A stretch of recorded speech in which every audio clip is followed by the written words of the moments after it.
Hi, I'm Zibby Owens from the podcast Moms Don't Have Time to Read Books, and I am thrilled to be on GMA Book Club tonight interviewing Malcolm Gladwell to talk about his latest book, The Bar Mafia. I am so excited about it and cannot wait to hear all about what he has to say about this book, and so no, that's not him. I will not let random people in, but I am going to wait for Malcolm to join us today, and I am very excited. Here he is. Okay, 1 second. This will be so fun. I am such a big fan of Malcolm Gladwell, so I'm really excited about this, and I hope you are too. And for those of you who are watching, maybe put your favorite Malcolm Gladwell book in the comments. Hi, how are you? Oh, I can't hear you. Um, I don't know why. Here, hold on. Oh, can you talk again? Can you hear me? Um, can anybody hear Malcolm? Let's see. That's actually never happened before. I've had so many problems on Instagram Live, and audio has not been one of them before. Outliers is your favorite. I'm not doing anything different with my audio, so I'm trying to figure out what it could be. It says unmute Malcolm. Let's see. I don't think I have anybody on mute. Can you hear me? Someone in the comments, see if you can hear me. Can't hear me either? We can't hear Malcolm. No, I can't hear Malcolm either. So weird. Let's see. Do you have any headphones or anything?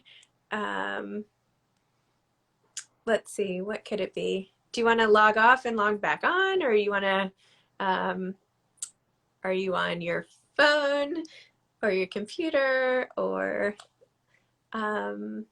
should I Google what's happening? You can hear me. I know none of you want to really hear me. I'm sorry this is happening. This has never happened before. Yes, I'm sorry, guys. Just bear with us. Yeah, why don't we try reconnecting again? It says, Malcolm, turn your microphone. Let's see. It should open up their live stream. No, the live stream is perfect. I can see you. I wonder if, are you on your phone versus your computer? Do you have AirPods connected? Maybe you should disconnect AirPods. I'm getting all sorts of feedback. Thanks, Ellie. Let's see. We'll figure it out. I'm not worried. It's okay. Let's see. Yeah, I would say, do you want to log off and try again? Or do you want to put headphones on? Or it says, someone says it's the side button. People are waiting. They say it's okay. Now you're, yes, people are saying you're talking to a stranger now, right out of your book. Yeah, just make sure you've given Instagram permission to use your microphone or disconnect. I'm so sorry. Instagram Live can be so stressful. Now he's not even connected. Oh, I'm sorry, guys. This happens. Maybe I should disconnect him. Let's see. Thank you, everybody, for all of your comments. Saying restart Instagram, perhaps. Let's see. What else can I do? Don't apologize. Okay. I'm not sorry. Sorry, not sorry. Okay. Well, he's gone. So we'll wait a minute, and maybe when he comes back, it'll work better. Yes, it happens. Thank you, guys. It's so nice when things happen to have a complete, like, to have a running commentary of people who are like watching things that are not working properly. Okay, so hopefully he'll come back in a second, and we'll have, for those of you watching, we're about to interview Malcolm Gladwell. Or I am, and you're about to listen, I hope. And he has a new book that just came out called The Bar Mafia, which is amazing. And you should all go out and read it or order it right now while you're watching me struggle with this. I'm going to send him another invite and see what happens. The cool thing about The Bar Mafia is that he designed it to be an audiobook and to be listened to. Oh, how's that? Can you hear me? Yes, I can hear you. Oh, sorry. I'm an idiot. That's what Yeah. it's all about. So I I know for a fact that that is not true. So it must have been something else. Here we Well, thank you for inviting me on this. This is first for me. I'm not a big Instagram user. I'm an old guy, so I'm still using my BlackBerry. But Uh, you are also not old. So far, all I've gotten is misinformation here. I don't understand. This is not the deal. You're supposed to answer questions honestly. So anyway, okay. Well, no worries. And honestly, Instagram lives have given me like 1,000 issues, and I feel like every time people finally connect, they're like traumatized from the stress of it. But at least yeah. you seem very calm and cool, so it's no big deal. Anyway, thank you for doing this interview. Thanks for coming on GMA Book Club and doing it, and talking about your book. And I feel so empty-handed talking to you, having listened to everything and not like holding it up with my folded down pages like I normally would.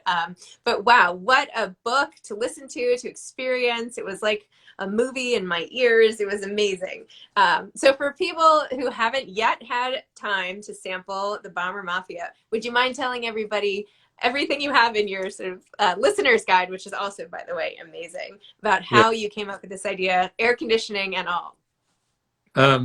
Well, I was in Tokyo in about a year and a half ago, and I went to a little tiny museum on a side street, a little private museum that looked like a dentist's office. And it was a museum dedicated to the memory of one night of the Second World War, the night when the US Air Force firebombed Tokyo. One of the most dreadful nights of the war. 40,000 people were killed in one night. And I was just so moved and overwhelmed by this that I wanted to find out more. So I started on this kind of long journey that ended in this book, which was how did we get to the point as a country where we firebombed Tokyo on the night of March 9th, 1945. And it's a story that begins in Alabama in the 1930s, and it includes a crazy Dutch inventor and this romantic general named Haywood Hansel who would sing show tunes to his men as he flew back from Europe, and another guy, Curtis LeMay, who never said more than 3 words at any one time and who was the most kind of intimidating and brutal and ferocious military leader maybe in the whole war. I mean, it's just every time I turned around, the story took on new dimensions. And so the result is the Bar Mafia. Wow. And what made it about this story that you decided to make it the audiobook is like the main attraction? Because it's a story you have to hear. I mean, one is that all of these characters that I'm trying to bring to life, these generals from the Second World War, we have them all. I mean, the Second World War, we have tape of them. I mean, it's not like I'm writing about the Middle Ages. So when I'm talking about these people, I thought it was so important to hear their voices. And when I talk about, the victims of this bombing attack, I felt you had to hear the victims. And when I'm talking to contemporary historians who are wrestling with what happened that day in Japan, you have to hear their voices too, because they're not pronouncing on this like it's a simple matter. They're still trying to figure out what the right decision was. And I also realized the Air Force had these incredible archives, just full of all of this sound. And I also at Pushkin, this company that I'm a part of, we have this team of people who are just wizards. I mean, who can make magic out of sound. And so all of that together made me think, instead of writing a book and then going into a studio, into a little closet and recording it for 3 days, I want to do the opposite. I want to create a sound experience, something just to kind of pull you in. And then there'll be a book version too. If you want to read it, if you want to go that's cool too. I don't have any problem with that. But it was just an opportunity to create something mesmerizing. And I think we did that. I think you did too.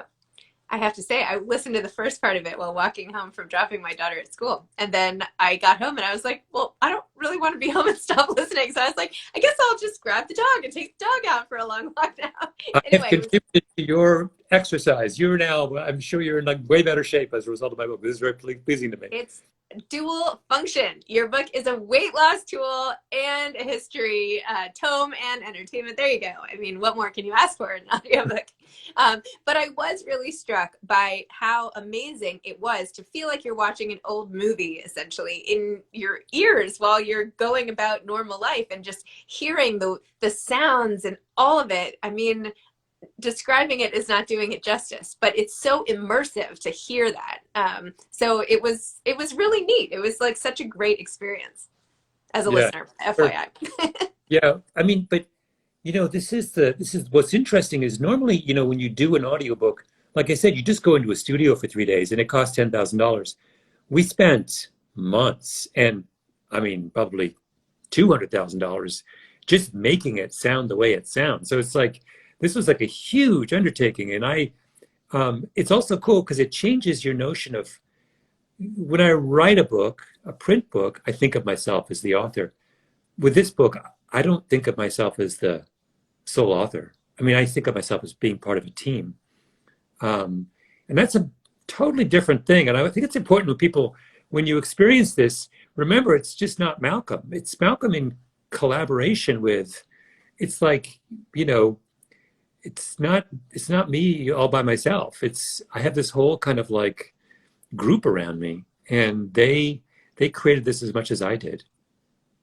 Well, I just recorded my own audiobook for an anthology I wrote, and that cost $0, and I was like downstairs in my basement on my own computer. So this sounds like a huge step up from that experience. Oh my gosh. Call us up. Yeah. We'll do one of time. Yeah.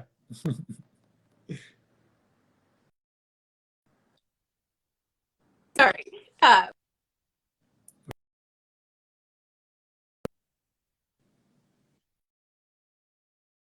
Sorry. This is why you shouldn't get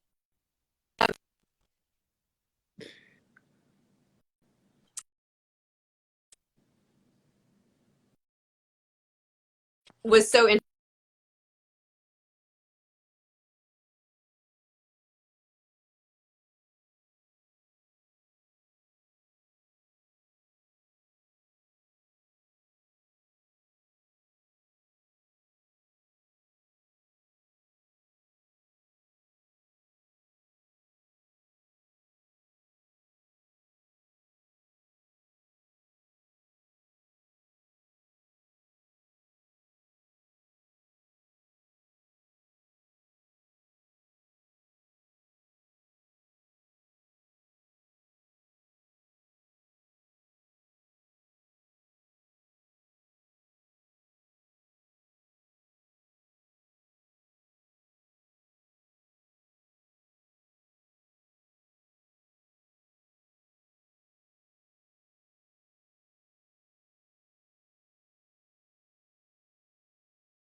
How about that? Can you hear me now?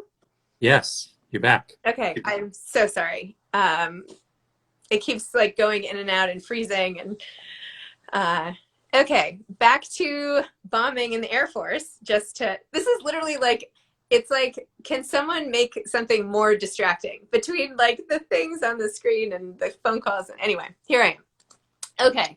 I hadn't given a lot of thought to how difficult it would be to drop bombs. And growing up in today's time, I just kind of assume, okay, like you point out in the book, you take your little aim and you program it and boom, you just drop and it should land somewhat there. But I didn't think about what had happened between World War I and World War II and what could actually, the opportunities that opened up and how it was like you're driving in a car at 50 miles an hour trying to get something into a garbage can. And that's like, and that so many variables went into successful execution, from the wind to humidity and the, like everything, how cloudy it was, the weather. It seems like a miracle anything has ever hit anything, or perhaps a tragedy. Tell me a little bit about how these men revolutionized the whole thing, and then how the atomic bomb somehow made it better? I don't know, question mark? Yeah, so the story of this book is the story of a group of people who are trying to solve the central problem that faced the Air Force at the beginning of the Second World War, which is that you could build a bomber and you could build bombs, but the bombs, you couldn't figure out how to hit the target on the ground. Because as you said, the physics problem of you're flying at 6 miles up in the air and you're flying at 250 miles an hour and the wind is blowing and it's freezing cold in where you are 6 miles up, but not cold on the ground. And there's cloud cover and there's people shooting at you and, on and on and on and on. Trying to drop a bomb that will actually hit something is nearly impossible. And what this little group of guys, and they call themselves the Bar Mafia, what they believed was that if they could figure out the problem of dropping a bomb accurately, they could revolutionize war, and in a good way. Because they said, look, if we can drop bombs exactly where we want to drop them, then we don't need armies anymore. We don't need Navy. We don't need the Marines. We don't have to kill civilians. All we have to do is to fly over the enemy and just impress upon the enemy that they can do nothing to stop us. So fly over an enemy city, and instead of bombing the whole city and killing hundreds of thousands of people, take out the aqueducts, take out the power plants, take out the bridges, and maybe nobody even dies in those attacks, but the city's crippled and your enemy will give up. And they had this dream. They said, look, wars don't have to kill hundreds of thousands of people. If we're just more surgical, and if we use technology to solve this bombing problem, we can have a world war with a fraction of the deaths. And they were this group of guys, and they're all guys, by the way, and they're all down in Montgomery, Alabama in the 1930s. And they really are motivated by this profoundly moral notion. They're not like engineering geeks who just want to come up with a cooler way of dropping bombs. They're people who want to save human life. And so they take this vision with them into the Second World War. And they managed to convince all of the higher ups in the American Army that let's try this. Let's not do bombing the old way, where you just drop bombs and try and kill as many people as possible. Let's try it the more humane way. And they try and they try and they try and they keep trying and they keep failing and they keep trying and they fail and they keep trying and they won't give up. And they're like the most stubborn, persistent. They're obsessed with this idea. And my book is about their obsession. And what happens when they finally run out of time? When finally the Army says, you know what, it's not working. And the short answer to what happens when it's not working is that attack on Tokyo, is we switch strategies in midstream and we go back to killing people by the hundreds of thousands. And it's a heartbreaking story, but it's also like a crazy story. It's like, and I felt that it was such a contemporary story because I feel like today we have these kinds of dilemmas all the time. We have people who come up with new technologies and they think they've made a world a better place, but it doesn't work that way in real life. And so that's why that was my kind of impetus to tell this story, because I felt like, man, if there was ever a parable for the world we're living in now, it's this. Dreamers who carry their beautiful obsession with them all the way to the real world, and then it doesn't work, right? Look around. Like that's the world we're living in now, right? All these kind of shattered technological dreams. But I love the fact they tried. That's the thing. I feel like they're heroes, even though they failed. That I want my obsessives and my technological dreamers to think big thoughts, right? To have a grand moral purpose. I don't like it when they don't try. That depresses me. Well, and as you point out, all these other inventions, all these other technological inventions like social media and everything that's come, the car, right? You don't even realize the downsides yet necessarily when everybody heralds the introduction of the invention itself. And it's sometimes only till later that you see these costs that are associated with it.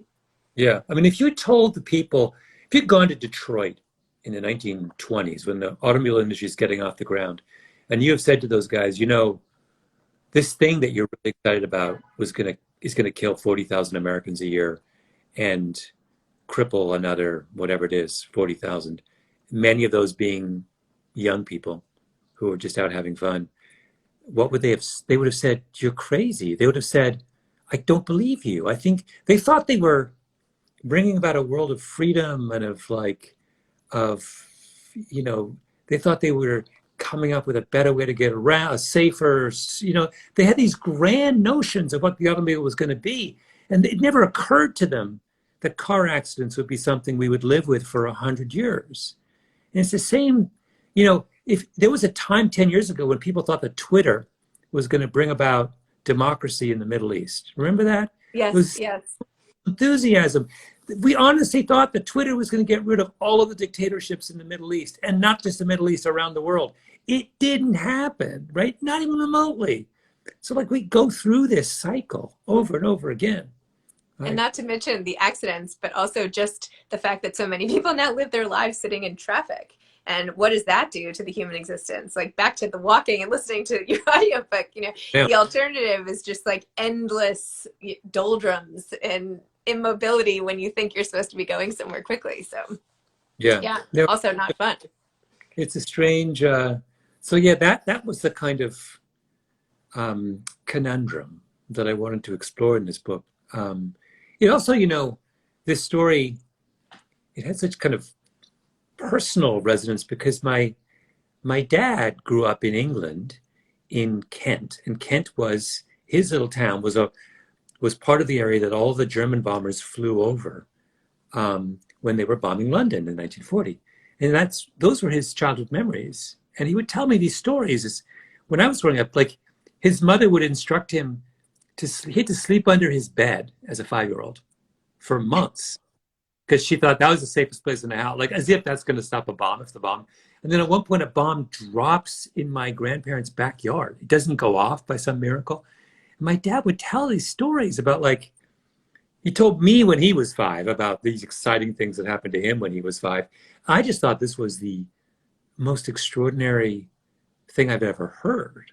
And I've been like, I've been living with these memories my entire life. And so, like, to return to this subject as a grown man is this kind of weird experience, because I was describing my dad's childhood, there's a story, my mom told me this story about, my dad passed sadly a few years ago, but she told me a story when my dad and his little brother, this is in the middle of the German bombing of England, they went strawberry picking with my grandmother, and the German bombers came overhead, and my grandmother told them to lie down in the strawberry field, and she covered them in newspaper. It's like, I mean, we can laugh now, but like, what is she supposed to do there in the middle of a field? Like, her only thought was, well, maybe if I can make them invisible to the pilots will leave them alone. That was her only thing. I mean, you got to do what you got to do. Make do with what you have. You don't have to cover your daughter in newspaper to hide her from the enemy one day. I'm still trying to get over the idea of trying to put your child to bed underneath their beds to protect them from bombs. Like, it's hard enough for me to get my kids to bed, like, in a bed with blankets and like 1,000 stuffed animals and whatever else. Like, anyway, but the things people got through. It's very high at a certain point. Yeah. And I think it's so interesting too. I mean, there are a lot of boys who would hear a story about a bomb in the backyard and be like, wow, that's super interesting, and then just kind of store it away. And yet it didn't just stop with that. Like, you developed a complete fascination with it, and not an obsession. I wouldn't put you in the obsessive camp, but then enough to dedicate all this time and energy years down the line of really revisiting, like, the secrets buried behind you, essentially.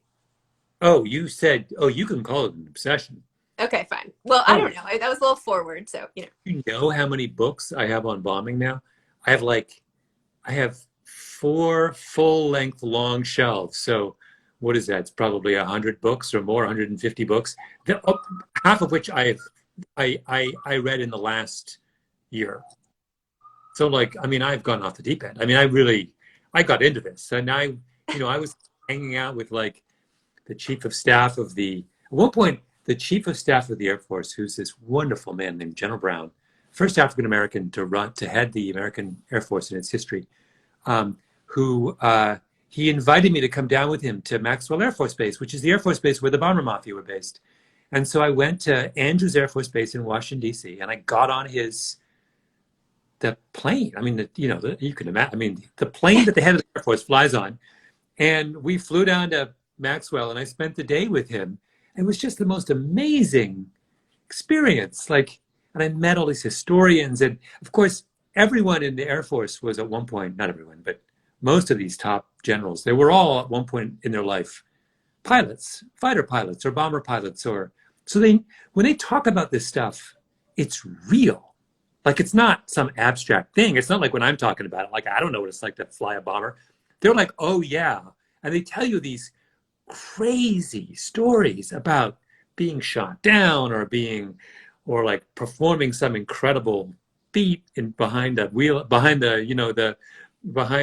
the cockpit of an airplane, and on and on and on. It was just the most amazing. It's not a world that I didn't know Air Force people, but I came away with this incredible respect for what they do and the kind of service they give to this country. I mean, it really was a very moving experience as I dug into this. I feel like you're about to sign up. You're going to like join the Air Force, and, next thing you know, you'll be overhead and figuring out a better way to, you'll spend your, 10,000 hours like figuring out the perfect way to bomb places, and you'll be the next one to like figure this whole thing out. If some child of mine said they wanted to join the Air Force, I would say that is amazing. Like, do it. That is a totally honorable calling in my book. And it would not have occurred to me before I wrote this, but there was this thing I watched this summer when they changed the old chief of staff of the Air Force retired, and they brought in this new guy, General Brown, and you could watch the ceremony online, and I was in tears by the end. It was the most moving, because remember how crazy last summer was with the election and political division and COVID, and like, it was just nuts, right? It's like I was close to despairing. And then I watched this ceremony, and it was the most dignified, it was a bunch of people upholding an institution that worked, who believed in their country. There was no politics. It was all about people who believed in the same goals and values, and who believed in the same institution, and who committed their lives to a single goal, which was defending this country. And they gave speeches. I mean, at one point, the Secretary of the Air Force was in tears, and people were telling stories about like fallen comrades. I mean, it was just amazing. I mean, I'm now getting emotional just remembering it, and it just restored my faith in my country at a time when I really needed my faith restored. And I remember afterwards, I was talking to friends of mine who work for television, and I said, "You guys should have broadcast that live. Everybody should have seen it. It was like." It's all, it's our Air Force. Like, these people serve us. We pay for it with our tax dollars. We should have seen it. We should all have seen it. And especially, this idea in the middle of all the George Floyd stuff, the fact that, the first African-American head of the Air Force was taking over. And what was amazing was they barely mentioned it. It wasn't like, they weren't doing it to make a point. It was like he was the best man for the job. And he got up there, and I mean, it was like, I felt in that moment, like when so much stuff seemed like it was falling apart, it was beautiful. Wow, you're giving me such hope. I feel like even just hearing about it makes me feel like it also seems like a scene in a movie. This is like, I don't know if you're planning on some sort of partnership with the relaunch of Top Gun or something, but I don't know. I feel like there's some... Hollywood's ears. Yeah. Oh my gosh. So I know you just are coming out with this amazing experience audiobook / book / everything. Do you, knowing how long things take in the publishing world, are you already at work on your next book? Is it going to be in the similar format, or are you going back to sort of regular publishing? What's your plan? No, I've already spoken, like this one, it's going to be an audiobook first. There'll be a print version, but there'll be an audiobook first, and we're going to try and recreate the same amazing immersive kind of experience and bring all the archival tape and so yeah, I'm already deep into number two, and I have a whole team of the same team who worked on the Bar Mafia has now been repurposed. We are now like on to the next one. So yeah, I'm in love with this kind of storytelling. I just think it's so powerful. Can you share what it's about, or is it a secret? I Secret? don't know. Can you keep a secret? It's I can keep a secret. I won't we, tell anyone. well, I'll say it's about police. It's a Hmm. story about a police chief and what happened to him. And it's relevant to all the debates we're having now, but it's a side of it you haven't heard before, hopefully. So it's a very fresh story. But after the end, if you think about it, you'll realize, oh, I just got a perspective on what we've been going through as a country over the last couple of years. Wow. Well, I feel like that's so on brand for you because you constantly are having readers rethink their assumptions about so many things. So, that fits. I approve. Oh. Do you have any advice for aspiring authors? You are such a, hero of writers and everybody, but what advice would you have for somebody trying to start out? Should Uh, we forget, and also should we forget print books? Like, should we all be no, moving just to no, no. audio? No, I think what we should understand um, is there's a million ways to tell a story. The days 100 years ago, there was one way, right? You wrote a book, and then there was radio, and there was two, and then there was television, and there was three, and then there was like the internet, and there was, four and five and six. There's now like 50. And we don't have to only do it one way. We should allow people to experience a story um, the best way that story should be experienced and the way they want to listen to it. Some people want to listen to an audiobook when they're walking their dog, and some people want to read a book curl up in their bed at night. And those are all equally valid ways to experience something. And I that's that the freedom in the world we live in is what attracts me. That now we don't have to pick. We can do it, and that's why I started this company with my best friend Pushkin Industries, just to make audio thing. We wanted to tell stories in audio, but we never thought we were going to be that was going to be the only way people were going to tell stories. And I think young people should think about that. Like, you don't have to do it one way. Like sit down and before you start and think, what do I think is the best way to tell this story, right? And then go from there. I love that. That's awesome. Well, thank you so much. Thank you on behalf of GMA Book Club for doing the live and for Moms Don't Have Time to Read Books, where I will rebroadcast our conversation. And yeah, what an inspiring story. And now I'm wondering, what you're going to think of next. I'm now wondering also what you're going to do with like virtual reality and like, are we going to storytell through that? And I don't know, what's next? I'm going to look to you. Oh, thank you. This has been really fun. I really appreciate you, asking me on to talk about the Bar Mafia. And yes, everyone, bombermafia.com. That's where you can find it. Super easy. BomberMafia.com. Everybody go there right now, or I will have done a terrible job. Go, go, go. Okay. All right. Take care. So nice to meet you. Bye-bye. Bye-bye.